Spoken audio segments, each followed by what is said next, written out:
دعمونا بلايك للفيديو واشتراك. توني كروس والمخالفة قبل ذلك، طبعا هنالك مخالفة. جماهير باريسية متعطشة لأول مباراة، أول انتصار للفريق العاصمي الفرنسي على حساب الريال 4 مرات. فريق أوغسبورغ الألماني وفريق أولم كذلك منذ 14 ماي 2018 أصبح مدرب للبي اس جي بعقد يمتد على سنتين خلفا للإسباني أوناي إيمري. الفرنسية مونييه كرة بعيدة خارج الإطار، كانت متابعة من أنخيل دي ماريا. تيبو كورتوا سابقا يحاذر، ودي ماريا والدفاع للحارس تيبو كورتوا. 7 دقائق لعب منذ بداية قمة النار بين باريس والريال. جاريث بيل يوزع، ومن يعرف بيل أكثر من كايلر نافاس، أحد أفضل الحراس في العالم بكل تأكيد، مع احترامنا لتيبو كورتوا حارس الريال. نافاس في تقدير العديد.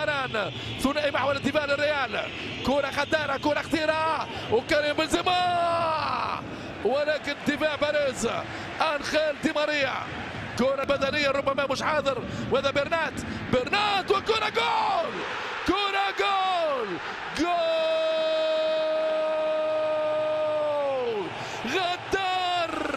غدار يا ناس،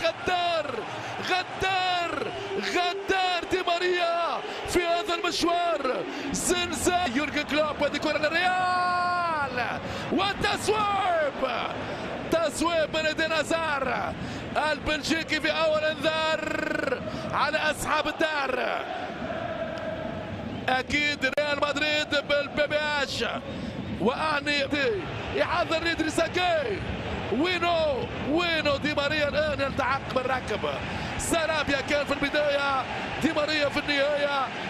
وكرة رائعة، كريم تصويب الكولومبي متعدي خامس رودريغيز، لكن الكرة كانت بعيدة.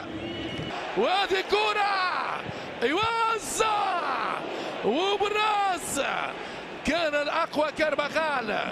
باريس سان جيرمان طاير اللي وزع في القائم الثاني، وكريم بنزيما كابتن الفريق المدريدي في غياب راموس. لما نحتاج كرة رائعة، والوصول قوي جدا من فيرلان مندي المدافع اليساري، كان أسرع من الإسباني أمامنا. وإيكارتي يلتحق بنسبة تايمينج ثانية متأخر. ماورو إيكارتي كارفاخال تاني لبيل يعدي، والمخالفة كرة يلزمها بيل أو خامس رودريغيز.